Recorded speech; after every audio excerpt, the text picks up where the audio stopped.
Welcome to the 5G podcast. We're glad you're here. We hope you enjoy our conversation about God, guns, games, goals, and gastronomy. Now sit back, relax, and enjoy this week's episode. I have some gun news for you. I don't know if you heard this. I have heard this. Okay, cool. I'd love to get your thoughts then, because I read a very pro-inspirational article or whatever. It was definitely very biased. So there's a new cartridge. The Winchester is making a 21, not a 22, a 21. Yep. The 21 sharp. And so from what I read, I looked into it. We've talked before, right, that like the gun industry feels a little stagnant right now in terms of invention. So I thought this was an interesting thing to bring up and to get your thoughts. Like, is this innovation, Steven? Is this the future of guns? 21s everywhere. No, I mean probably not, right? But it's an interesting caliber.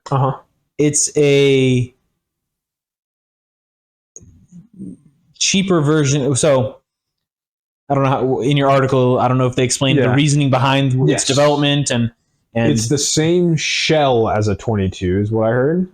But just same casing. The bullet is different because 22 bullets have an inherent design flaw that they're thicker than the shell. Yep. I think, and so just like ballistically, that they're good, but they're not great. Well, and manufacturing wise. And manufacturing is tough, and there's only a few places left that do it. The only reason they still make money is because they just produce so much.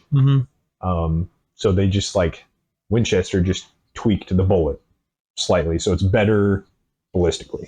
Yeah, it doesn't have the indent at the back so that it fits into the shell. It is just a straight tube. Yeah, right. I think they said healing. Is that like a the heel at the back of the 22 caliber, so that it fits inside of the 22 caliber. Because most casings on guns are, in fact, besides 22, I want to say all casings are larger in diameter than the bullet themselves. 22 are. The casing of a 22 long rifle is 22 caliber. Yeah, right. It's 0.22 inches, right?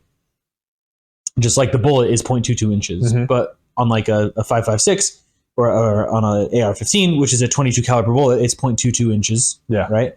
The casing where the bullet sits in is actually 0.224 inches. I think. Yeah, a little bit bigger. It's just microscopically bigger, so that the bullet sits in the neck of the case instead of on the neck of the case. Sure. Right. Yeah. 21 sharp does the thing that every other bullet has ever done, and just kind of puts the bullet in the case and then crimps it a little bit and calls it good.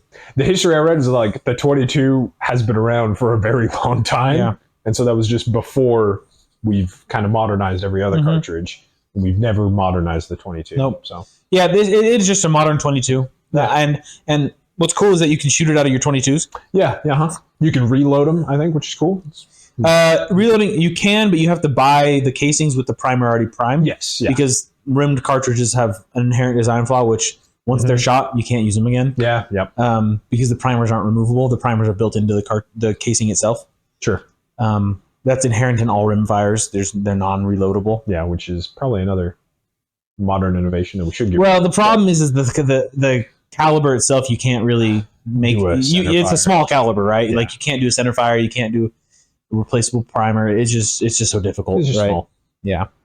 But yeah, it's a really cool cartridge. It should make it more accurate. Everything I've seen shows that it is more accurate, even out of 22 caliber rifles. Yeah. Okay. Which you wouldn't really expect because you're not engaging with the rifling as much as you should be. But like, and if it matters, it's like I can go a little bit further too, but you're not really going for distance with the 22. Yeah. The distance aspect is really only because of the accuracy, right? I think the actual distance you're getting out of it is probably the same. Yeah, because I don't think you're putting any more powder in it, actually. No, and I think the weight is still the same, too, because you're adding copper in there. Right. That was another thing I read, actually, about the 21, just because it's a modernized method, is that there's no... They do have lead versions, but they also have all copper versions in case... that's ever an issue. I think California is trying to get rid of lead bullets. There's a couple of states where for hunting you have to have pure copper. Yeah, for like biodegradable, safe. Well, yeah, and just so if it goes into like a body of water, you're not polluting the body of water with lead. With lead, yeah. single bullets don't matter, but as an aggregate, if you have a bunch of people, so for hunting specifically, they require a copper. And that's actually more than just California, I believe. I think there's a few states that require a couple. Enough to where there's like large selections of bullets that are pure copper. Mm-hmm.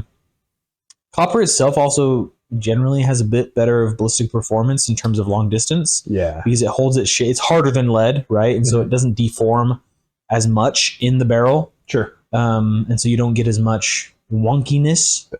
Yeah. Like irregularities in the flight. Yeah. Yeah. Which obviously helps stability, which helps accuracy at distance. Mm-hmm. Yeah, it's a very cool little caliber. Seems neat. I'm interested to see if they're able to keep the cost down to the same as 22. Same as 22, right? Because you introduce copper into your bullet, and it's going to be a little bit more expensive. A little bit more. You introduce a new bullet shape, and it's going to be a little bit more expensive at the start because you have to tool up for all that. All those guys have to tool up to it, right? Yep. I'm interested to see if it gets adopted widespread by the general market because of how... I mean, the nice thing about it is that you can shoot it out of a 22 barrel, right? Because the cartridge is the same, so it still has the same neck, like everything's the same. You just don't get as much engaging with the rifling, which is really negligible for short distance, right? Which is most of what 22 is, right?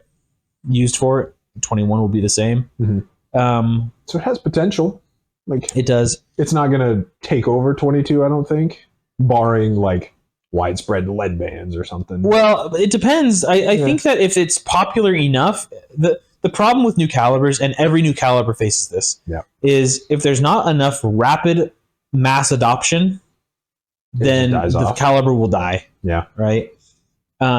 Most of the time, military trials and military contracts ensure that a caliber is going to have some longevity. I already saw they're making handguns with the new 6.5 military round that they're using. I'm like, handguns with 6.5. Yeah, I think I saw Keltec was doing one. Oh, with the 5.7? No, not 5.7. I don't think aren't the militaries doing a new 6x5? We thought we talked about that round before. The rifle round? Yeah, the rifle round. They're making pistols in it. That's what I saw. Yeah.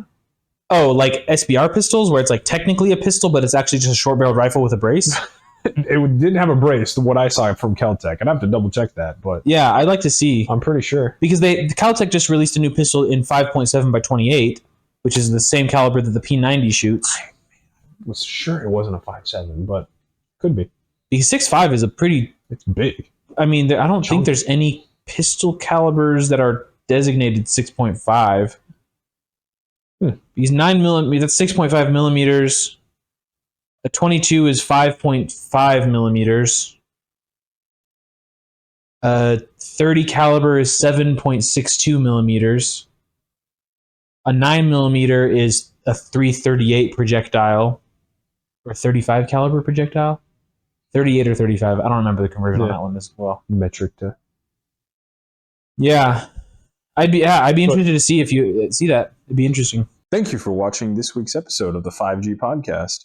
Make sure to like, comment, and subscribe to see more. And we'll see you next time. Thanks.